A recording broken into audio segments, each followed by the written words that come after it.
बघूयात वेगवान घडामोडी।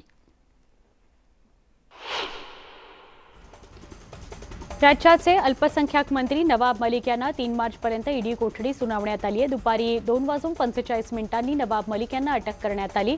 सकाळपासून नवाब मलिक यांची ईडी कार्यालयामध्ये अधिकाऱ्यांकडून चौकशी सुरू होती। अखेर 8 तासांच्या चौकशीनंतर नवाब मलिक यांना ईडीने अटक केली। जुन्या मालमत्ता व्यवहार प्रकरणी नवाब मलिक यांची ईडीकडून चौकशी करण्यात आली।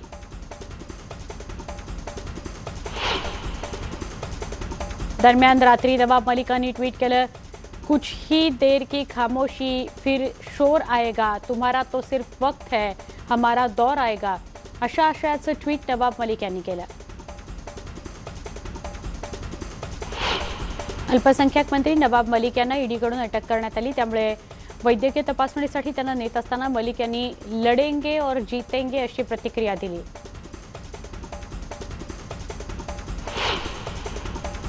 नवाब मलिकांविरोधात करण्यात आलेली कारवाई योग्यच असल्याचं विरोधी पक्षनेते देवेंद्र फडणवीस यांनी म्हटलंय। एनआयएला मनी लॉन्ड्रिंगची लिंक मिळाली होती। अंडरवर्ल्डच्या मनी लॉन्ड्रिंगची लिंक नवाब मलिकांपर्यंत पोहोचली होती, त्यामुळे ईडीनं कारवाई केली असं फडणवीस म्हणाले। हसीना पारकरशी व्यवहार करण्याची गरज काय होती? या व्यवहाराला हसीना पारकरला देण्यात आलेले 55 लाख दाऊदला मिळाल्याचं फडणवीस म्हणाले।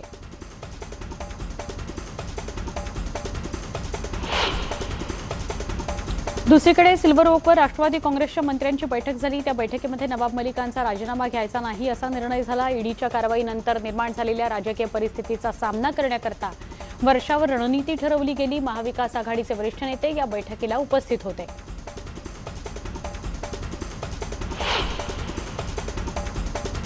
दरम्यान केंद्रीय मंत्री नारायण राणेंना अटक करण्यात आली होती। मग त्यांचा राजीनामा घेतला होता का असं म्हणत राष्ट्रवादी काँग्रेसचे नेते छगन भुजबळ यांनी राजीनामा घेणार नाही असं स्पष्टपणे सांगितलं। गुन्हा अजून सिद्ध झालेला नाही। भाजपचे नेते नारायण राणे यांनाही अटक झाली होती, पण त्यांचा राजीनामा घेतला गेला नाही। मग मलिकांचा राजीनामा का घ्यायचा असा उलट सवाल भुजबळ यांनी केला। दरम्यान मलिकांना अटक होणं ही दुर्दैवी बाब असल्याचं भुजबळ म्हणाले। जे लोक केंद्र सरकार विरोधात तसंच तपास यंत्रणांविरोधात भूमिका मांडतात त्यांना हा त्रास देण्याचा प्रयत्न असल्याचं शरद पवार म्हणाले। यंत्रणेचा गैरवापर केला जात असल्याचं उदाहरण त्यांनी दिलं।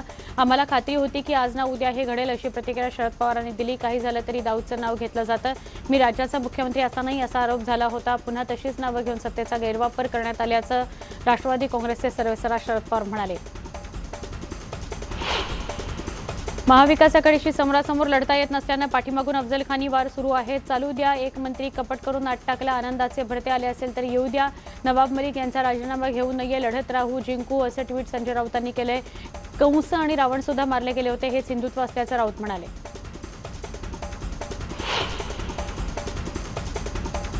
हा जो दबाव केंद्र सरकार वापरत आहे, आम्ही सगळं नवाब मलिक यांच्या सोबत आहोत। महाविकास आघाडीवरती दबाव टाकण्याचा प्रयत्न आहे, पण नवाब मलिक झुकणारे नाहीत असं महिला आणि बालकल्याण विकास मंत्री यशोमती ठाकूर म्हणाले।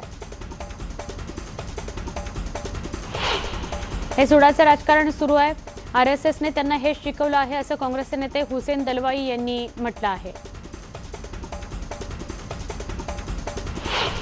अल्पसंख्याक मंत्री नवाब मलिक यांच्यासोबत संपूर्ण महाराष्ट्र असून मविया त्यांच्या मागे खंबीरपणे उभी आहे असं वक्तव्य मुंबईचे पालकमंत्री असलम शेख यांनी केलं।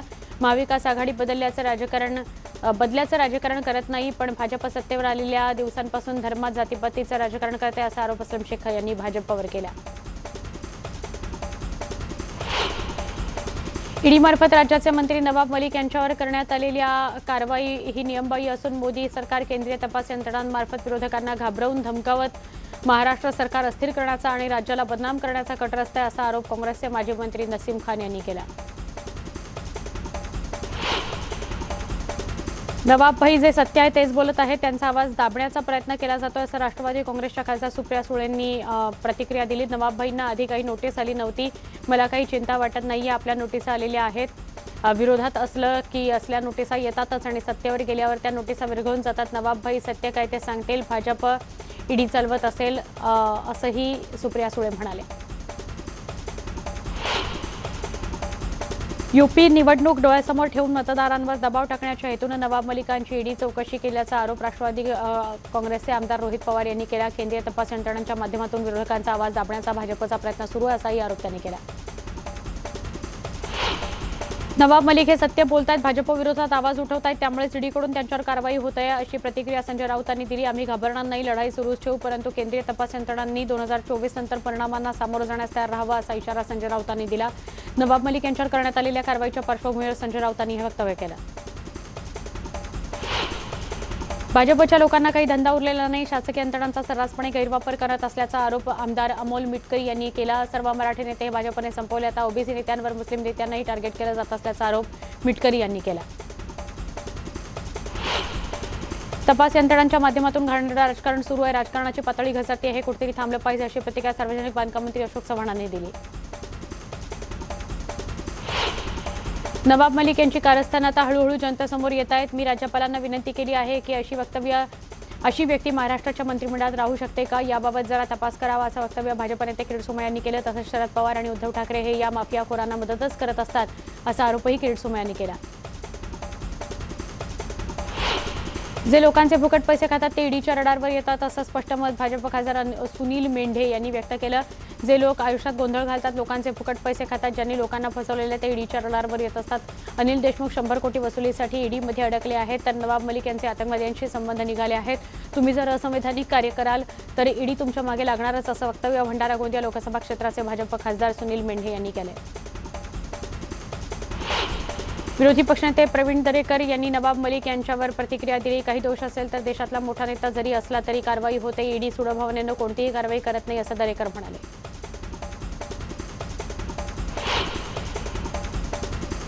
ही कारवाई कायद्याच्या चौकटीत आहे, चौकटीच्या बाहेरची कारवाई नाही. आणखी 2 दिवसांनी याबाबत माहिती पडेल असं चंद्रकांत पाटील यांनी या सगळ्या प्रकरणावर प्रतिक्रिया दिली.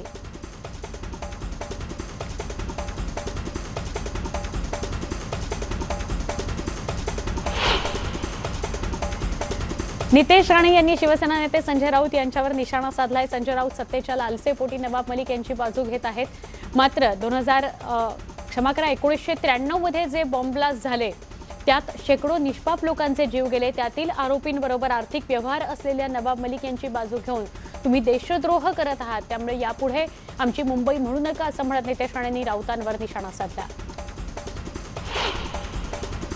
भाजप नेते मोहित कंबोज यांनी नवाब मलिकांच्या अटकेनंतर तलवार दाखवली आणि हेच प्रकरण त्यांना महागात पडलं. यावरून पोलीस कारवाई होण्याची शक्यता आहे. ही शिवाजी महाराजांची तलवार आहे जी आता औरंगजेबाची विचारसरणी असलेल्या लोकांवर कार्यान्वित झालेली आहे. आज इतकेच सांगेन, उद्या सविस्तर बोलेन अशी प्रतिक्रिया त्यांनी दिली.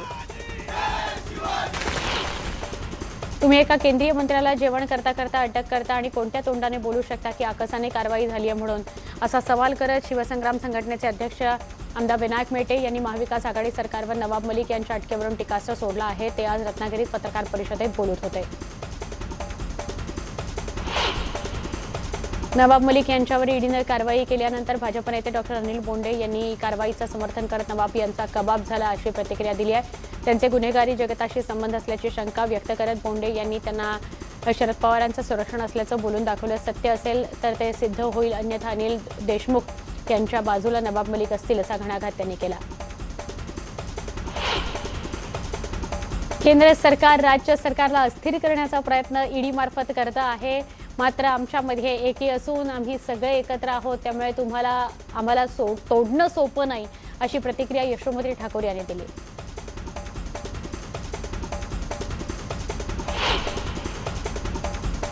कुणीही केंद्र सरकारच्या विरोधात आवाज उठवला तर त्याच्या मागे केंद्रीय तपास यंत्रणेचा ससेमिरा लागतो आणि आवाज बंद करण्याचा प्रयत्न केला जातो.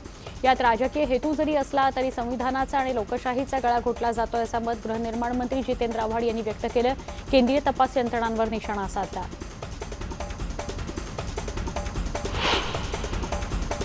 आज महाविकास आघाडीचे नेते ईडीच्या विरोधात आंदोलन करणार आहेत. मंत्रालयाजवळ महात्मा गांधी पुतळ्यापासून आंदोलन सुरू होणार आहे. सकाळी 10 वाजता आंदोलनाला सुरुवात होईल.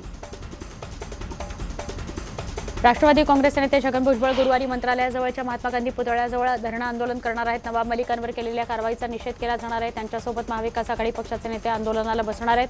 तसंच शुक्रवारपासून राज्यात शांततेत आंदोलन करणार असल्याची माहिती भुजबळ यांनी पत्रकार परिषदेत दिली.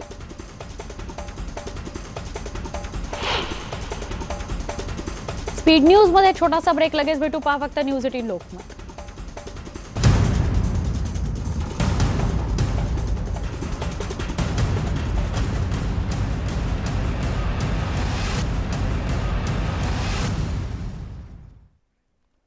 स्पीड न्यूजमध्ये पुन्हा एकदा स्वागत. वळूया पुढच्या बातम्यांकडे.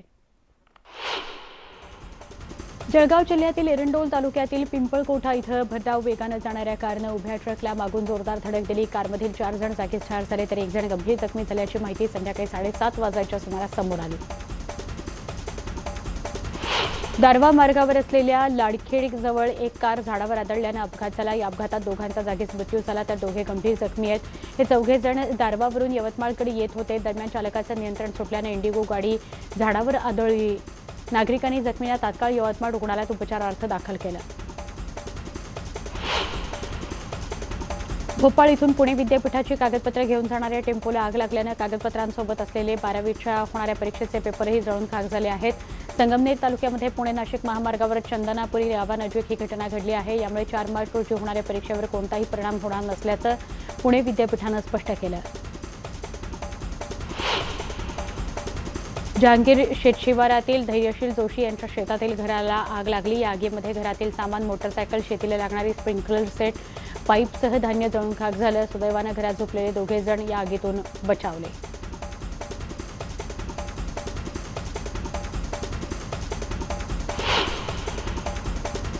त्या वेगवान घडामोडींसह स्पीड न्यूजमध्ये इथे थांबतोय. ताज्या बातम्यांकरता पहा फक्त न्यूज 18 लोकमत.